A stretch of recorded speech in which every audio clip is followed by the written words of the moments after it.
예배와 일상의 삶은 서로 구분되지 않는다와 같은 오늘 설교의 제목입니다. 본 시편은 지혜 사상의 영향을 받은 지혜시로 간주되기도 하지만 대부분의 사람들은 이 시편을 성전에 들어갈 때에 불렀던 입성시, 성전에 들어가니까 입성한다, 입성시로 봅니다. 1절 말씀에서 보통 입성시로 보는 근거를 찾는 거죠. 표제는 단순하게 되어 있습니다. 다윗의 시라고만 되어져 있습니다. 이 시를 노래하면서, 그러니까 다윗도 노래했을 것이고 이것이 다윗의 시편이라면, 그리고 또 다윗의 시편으로 돌리는 자들이라 할지라도 제사를 드리면서 백성들이 하나님의 성전으로 들어갈 때 동시에 이 시편의 노래를, 어떤 곡조인지는 지금 전해져 내려오고 있지 않으니까 모르죠. 정확한 건 모르지만, 그러나 이 노래를 부르면서 동시에 성전으로 들어갔을 것이다. 어쩌면 통과 의례라고 하지 않습니까? 어디에 입장할 때 통과 의례처럼 그러한 역할을 했을 것으로 추측이 되고 있는 그러한 성경이죠. 그러한 시편입니다. 1절에 보니까 15편의 말씀은 하나님의 성전에서 예배할 자가 누구인가? 라고 하는 예배자의 기본적인 자격, 그것이 무엇인지에 대해서 나열하고 있고, 더 나아가서 그 예배자의 일상에서 지향해야 될 성도의 가치관이 무엇인가 라고 하는 것을 정확하게 제안해주고 있는 그러한 말씀이죠. 여러분, 그 사람이 어떠하냐라고 하는 것은 그의 말로 증명되지 않습니다. 그러면 얼마나 좋겠어요. 얼마나 편리하겠어요. 그 사람이 어떠한 위인인가 라고 하는 것이 그가 하는 말로 증명될 수 있다면 얼마나 좋겠습니까? 얼마나 쉽겠습니까? 그런데 그렇지 않다라는 거죠. 그 사람이 어떠하냐라고 하는 것은 그 사람이 오늘 어떻게 살아가고 있느냐, 그가 입으로 낸 말을 그가 어떻게 그의 삶에서 실천하고 있느냐, 곧 그의 행위와 그리고 실천이 곧 그 사람을 말해준다라고 하는 것이죠. 이것은 우리의 종교계뿐만이 아니라 일반적인 상식이 있는 사람이라면 누구나 다 동의할 수 있는 그런 내용 아니겠습니까? 오늘 말씀 1절에 보세요. 1절에 보면 두 가지의 질문이 1절에 있는데, 여호와여 주의 장막에 머무는 자가 누구냐라고 묻고 있고요. 두 번째 질문은 뭐죠? 주의 성산에 그러면 사는 자가 누구냐라고 하는 두 가지를 질문해주고 있습니다. 솔로몬이 이스라엘의 성전이 언제 처음으로 건축이 됐습니까? 다윗이 하나님의 말씀을 받았지만, 그러나 그 성전을 완공하는 것은 그의 아들 솔로몬 시대에 와서야 이제 성전이 이제 지어졌단 말이죠.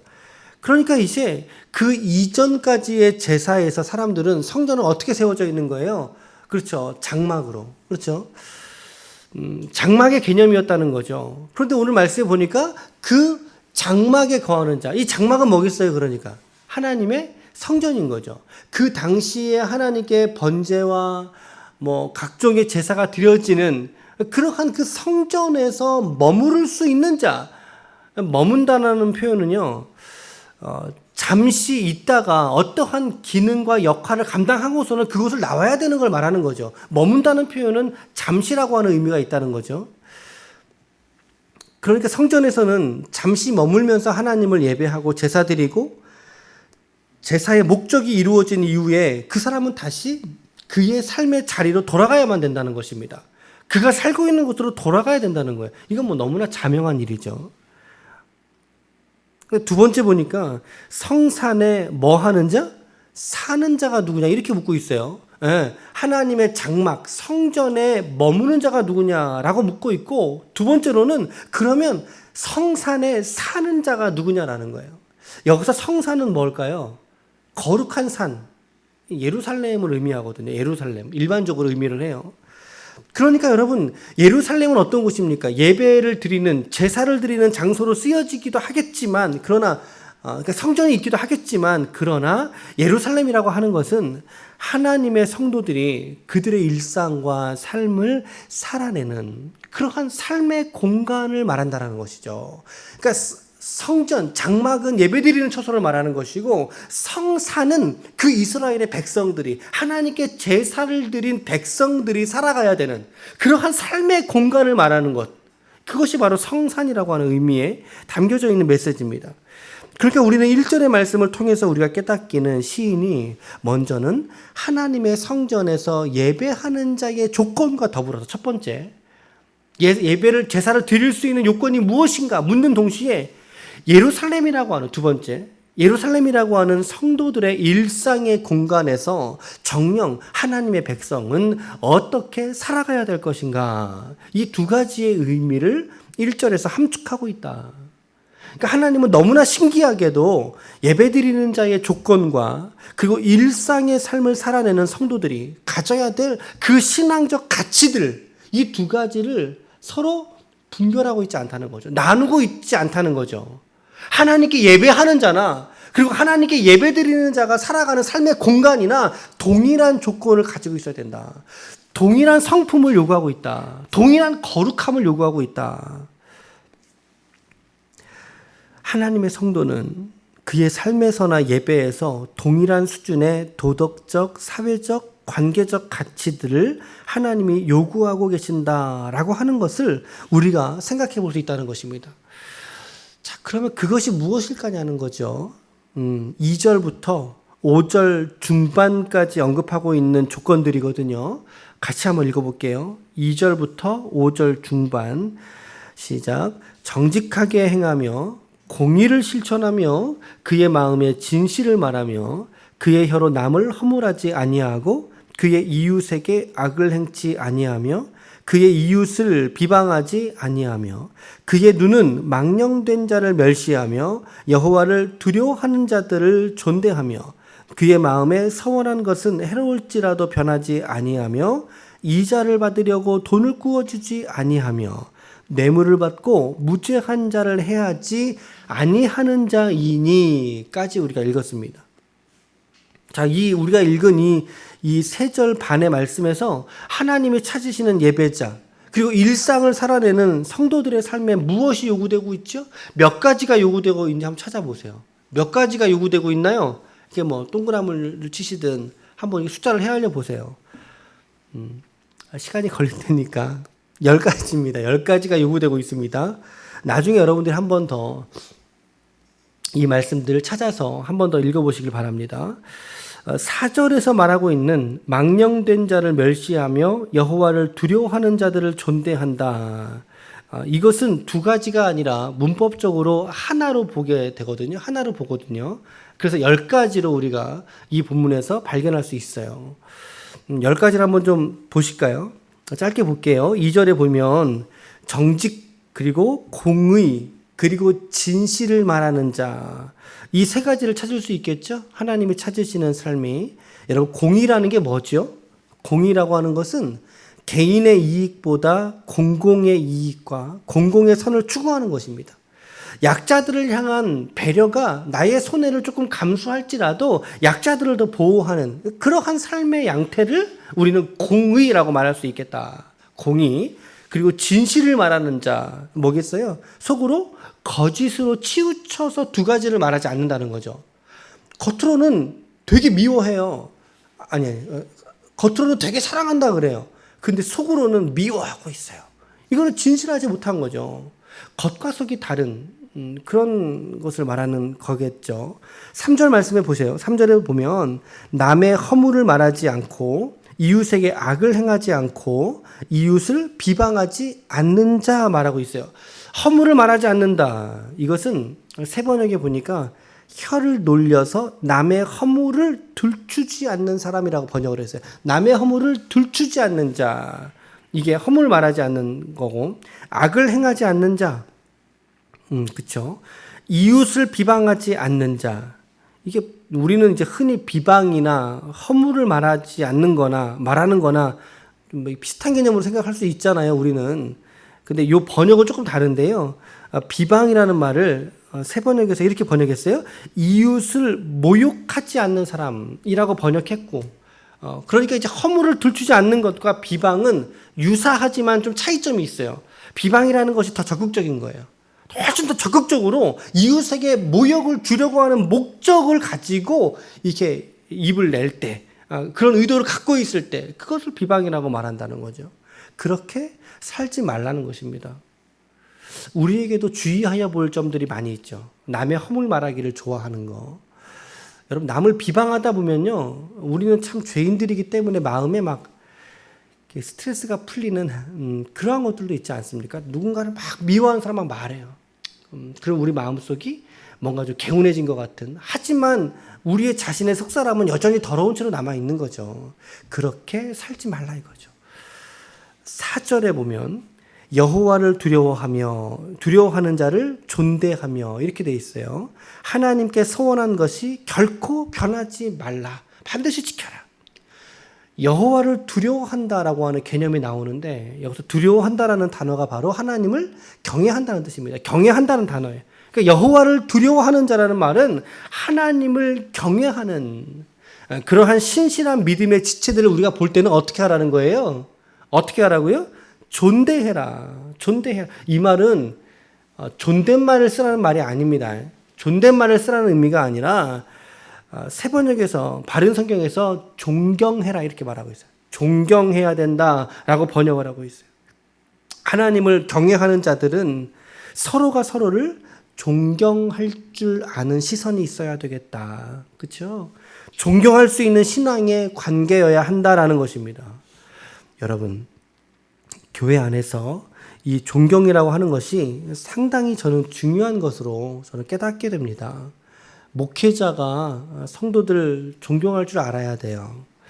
그리고 성도들의 사는 형편이나 그의 직장과 지식의 수준이나 이런 것들 따위를 비교하면서 누구에게는 조금 더 존경하는 마음을 갖고 누구에게는 그 존경보다 조금 못한, 하대는 아니어도 조금 못한 존경을 드리고, 그러면 안 돼요. 목회자부터 시작을 해야 되는 거죠. 동일한 시선을 가지고 하나님의 백성들을 존경할 수 있어야 된다. 그리고 성도는 목회자에게 그가 하나님을 두려워하는 마음을 가지고 사역에 성실하게 임하는 모습을 보면서 목회자를 존경할 수 있어야 된다. 이것은 담임 목사를 향한 이야기가 아닙니다. 하나님의 일에 전업으로 뛰어들어서 감당하고 있는, 정말 구별된 사역으로서 감당하고 있는 사역자들에게 교회가 존경을 드릴 때, 여러분, 그럴 때 교회가 건강해지는 거예요. 요새 근간에 저도 여러 이야기를 듣는데, 목사님들이 부교육자들에게 욕을 했다, 발길로 찼다, 인격 모독을 했다. 여러분, 목회자 간의 존경이 있는데 그렇게 할 수 있겠습니까? 그런 공동체는 참 건강하지 않은 거죠. 표리가 부동한 거죠. 그건 옳지 않다고 생각합니다. 서로가 존경하는 태도들을 목회자가 목회자를 스스로들에게, 또 목회자가 성도들에게, 성도가 목회자들에게, 그리고 성도는 성도들에게, 그렇죠? 성도들에게 서로 존경하게 될 때 교회가 건강한 교회로 세워지게 된다라는 거죠. 이것이 오늘 중요하다. 오늘 말씀에서 우리가 찾을 수 있는 아주 소중한 교훈입니다. 하나님을 경외하는 자들, 우리 서로 바라보면서 서로가 서로를 존경할 수 있는 공동체, 우리의 믿음이 될 수 있기를 축복합니다. 그러면서 4절 하반절에 보니까 마음에 서원한 것은 그에게 해로울지라도 돼 있죠. 해롭다라고 하는 의미는 훗날 그 서원한 것이 마음에 들지 않더라도 이 말입니다. 나 그거 취소하고 싶다는 거죠. 내가 하기 싫을지라도 그런 말이에요. 특별히 누구에게 서원한 것을 하라는 의미일까요? 이 말씀은 하나님에게죠. 하나님에게 우리가 믿음의 서원을 두고 우리가 결심한 것들이 있잖아요. 그거 나중에 훗날 가서 다시 변개치 말라는 거예요. 변개하지 말고 반드시 이루어 드리라라고 하는 것이죠. 우리가 이제 과거에도 이제 교회가 예를 들어서 긴박한 일이 있어서 헌금을 요청할 때 제가 얼마 하겠습니다 이러고 일어서시는 분들이 가끔 있잖아요. 그럴 때 나중에 이제 정신 차리고 보니까 앞불싸했다는 거죠. 그럴 경우에 그 헌금 하나님께 드려야 될까요? 아니면 이렇게 그냥 입으로 싹 씻고 말아도 될까요? 모르겠어요. 감사해요. 기도해 보시되 우리의 마음에 하나님께 그렇게 서원한 바가 있으면 우리가 오랜 시간을 걸쳐서라도 반드시 드릴 수 있어야 된다. 그러니까 이런 것들이 어떻게 보면 우리 신앙의 결단을 너무나 이렇게 함부로 하지 말라는 거죠. 경건하게, 차분하게, 기도하면서 결정하라는 거죠. 그럴 때 하나님께서 마음의 감동을 주신다면 그것이 하나님의 인도하심으로 우리가 받아서 그 말씀을 반드시 이루어 드릴 그러한 태도가 필요하다. 그런 의미인 것입니다.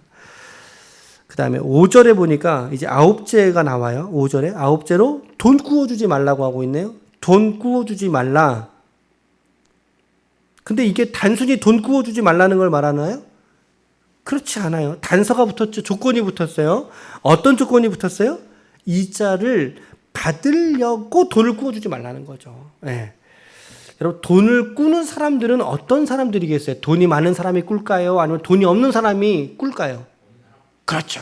그 정답이에요. 돈이 없는 사람이 꿀 거예요. 그러니까 가난한 사람들이 그렇잖아도 못 사는 사람들, 오늘의 일용할 양식 때문에 힘든 사람들이 돈을 꿀 텐데, 근데 그 사람에게 별일을 받으려고 하는, 특별히 고리대금이겠죠. 그 고리를 받으려고 하는 목적으로 그들에게 악의적으로 구워주는 태도, 그러지 말라는 거죠. 어제 말씀에도 우리가 살펴봤는데요. 악인은 어떤 사람이에요?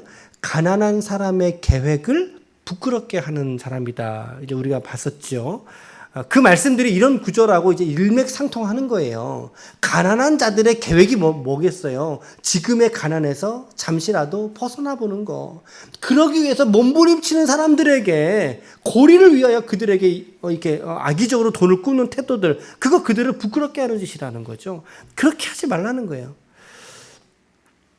이 악의적으로 이자를 수집하는 것은 결국에 그 사회의 건전성, 그렇죠. 그 사회상의 건전성을 해칠 수 있는 그런 모습을 말해주고 있는 거예요.